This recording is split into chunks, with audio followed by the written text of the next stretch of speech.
Hey everyone, welcome to my channel. My name is Vanessa and you are watching the Exploring Oracle, or the Exploracle for short. Today we will be taking a look at this beautiful deck called the Sufi Tarot. So this was created by Aida Hossein. It is a 78 card deck and guidebook published by Hay House. So these are the sides of the box, and okay, just taking a look. It says, "There you have the courage to be who you really are." So it's more of a question to us. It has this guidebook. It's dedicated to all who have been a part of this fool's journey and to those who will be inspired to begin their own. That's really nice. Table of contents you have here using the deck. 3-card spread, Sufi Tarot. So you have different spreads, and then you have some information about the major and the minor arcana. And then it goes into the details of the cards, the majors, and then the different suits. Some endnotes, acknowledgements about the author and about the art team. Okay. So let's take a quick look at the introduction, okay? I'm not familiar with Sufism, and this is heavily inspired by it, so it's kind of intimidating for me, to be honest, to be using this deck. But when I saw the preview images, I just knew I was so drawn to it, and I really felt that it would be something that would be worth picking up and studying. And yeah, so the author here says that she's trying to bring the two traditions together. So because she feels that the secrets that both Tarot and Sufism set out to uncover are the same. So all knowledge is tied into the knowledge of the self. Sufism is called the path of the heart because it is a process of turning within to the fountainhead of all knowledge. And Tarot is about getting to the bottom of the mystical truth behind the major and minor arcana. So she decided to bring those two traditions together and came up with this deck. And really, the previews are just lovely. So I think I was really drawn to it. I'm excited to learn more about that. And later on, I'll show you the cards, and you can also pick it up or think about it if you are drawn to this particular deck. Just a quick note though, I think almost all of the majors have been renamed. The corresponding name in the RWS deck is in the guidebook, but not on the actual card itself. But the imagery is familiar enough, at least for my opinion, that you'd be able to relate this particular archetype. So there's about 2 pages for each card. And for the minors, the same. It's about 2 pages. The courts have also been renamed to daughter, son, I think it's Malika, and Shah of the suit. And at the back, some endnotes, acknowledgements about the author and about the art team. Okay, so that is the Sufi Tarot Guidebook. I think it would have a lot of information there, so I'm so excited to see that or to read about that. These are the cards, and the backs are just lovely. They are matte. The cardstock is matte. It's a little bit thick, but it's bigger. It's much bigger than a standard tarot size. So this is the Centennial Wade Smith.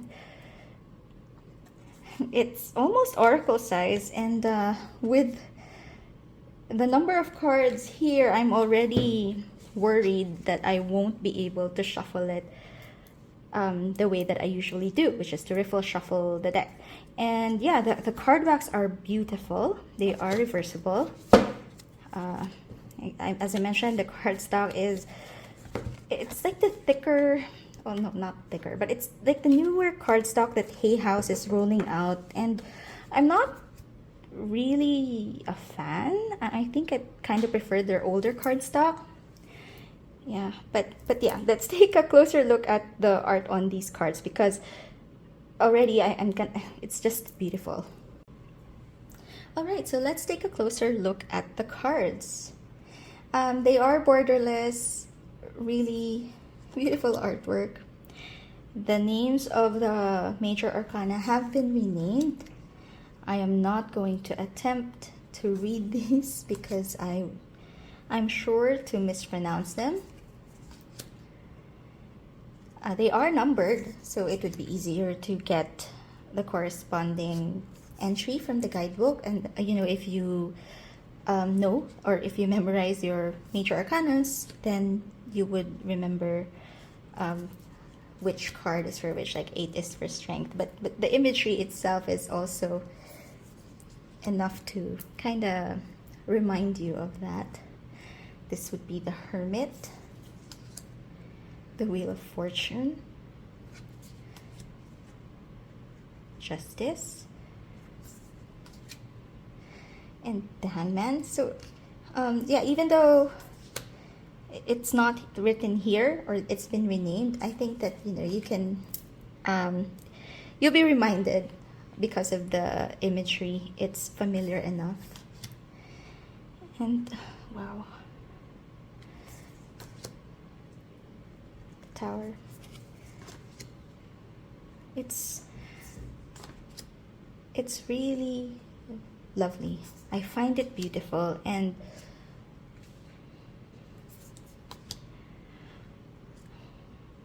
as far as art index, and whether you like it or not, is very subjective. But this one really speaks to me. I just saw a few previews and I was decided to get it, even though I wasn't familiar again with Sufism and I haven't seen all of the cards. It just look.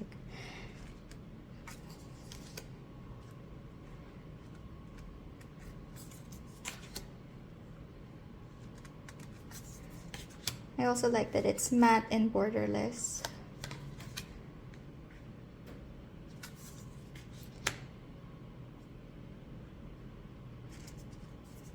And that's another thing I like about tarot, because it opens up your world and your understanding to different cultures, different religions, practices. And for me personally, I think that is a big part of my personal growth, to be more open and accepting and understanding. Oh my god, I love that Two of Cups. And yeah, what was I saying? To be more open, to be more understanding, accepting. And the way we can do that is really to be more open to learning about others. So even though I was a bit intimidated because I wasn't really familiar with the theme of the deck, I guess it was another reason for me why I was called to get this deck, is also for me to be open up to this tradition, to this culture. And it looks I can't stop gushing about the art. It's just, the colors are bright, nice and bright and vivid, but there's a lot of contrast with the shadows. Like, look at this card. Oh, the sword suit is my favorite suit. And we're so used to seeing the Three of Swords, just a heart with swords in it, and look at how this is done. Four of Swords. Wow.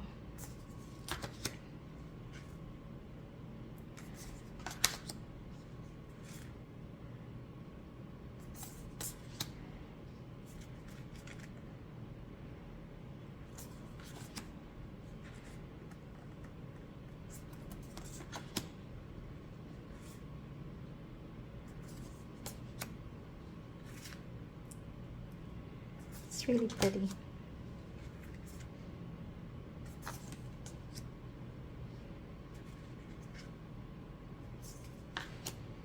And the energy I'm getting off of it, it's very gentle.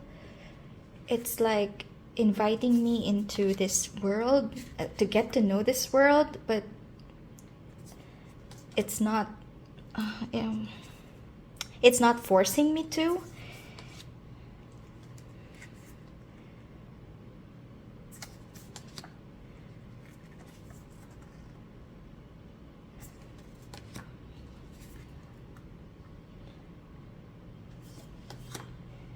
Really nice.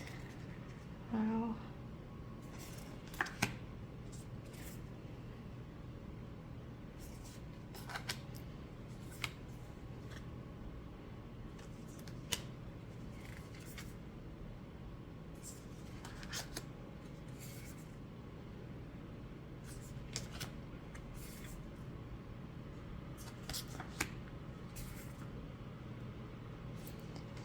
All right.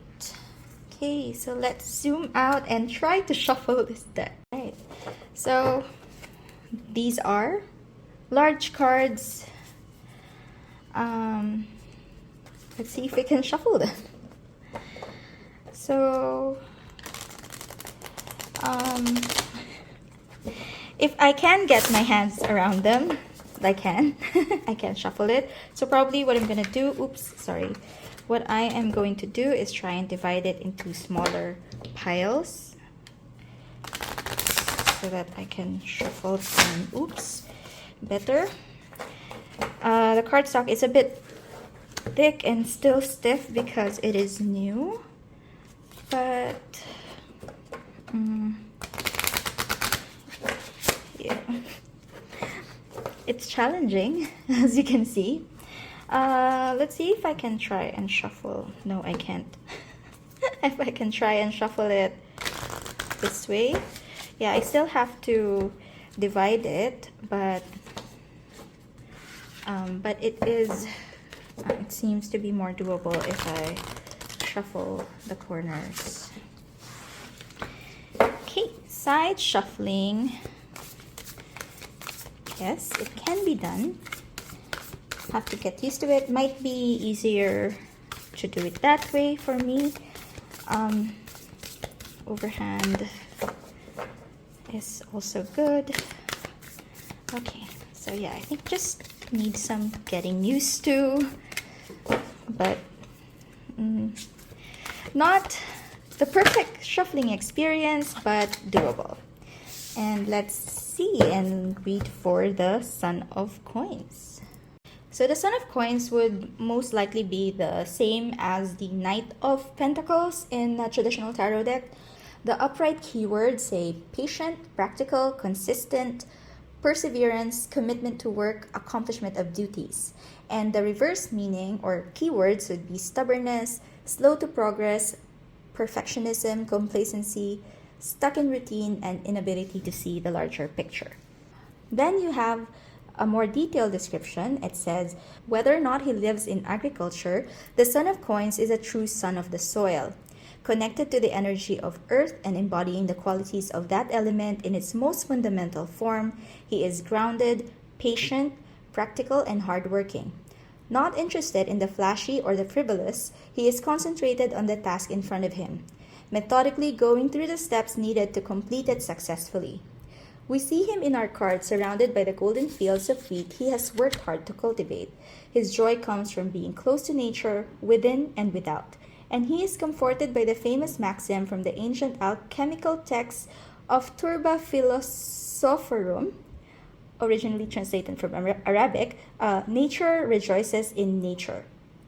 As he connects with nature in all its glory, the clay of his body rejoices in being united with earth.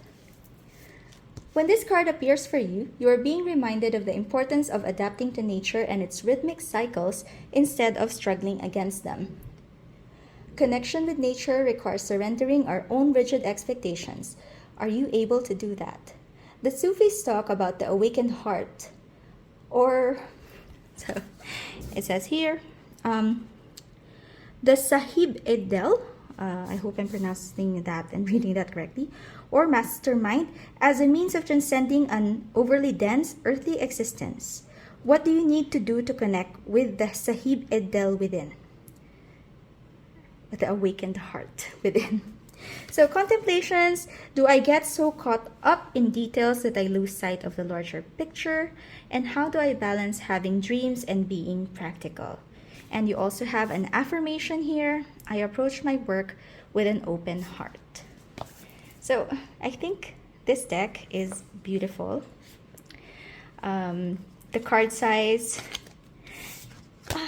you know, I like it because you see more of the art, and really it looks great in this size. It's just a little bit difficult for me to shuffle, but I definitely have to leave it with this Two of Cups. It's so beautiful, and it's just, I find this the representation of an older couple in the Two of Cups, this particular representation, really well done. I feel like the love in this card, the energy that it is embodying, and yeah, I wanted to leave you with this image, with this energy as we close off this video. If you like this, please click on the like button. I would really appreciate it, and do consider subscribing to my channel. I post tarot related content at least once a week, and I will see you again next time. Bye!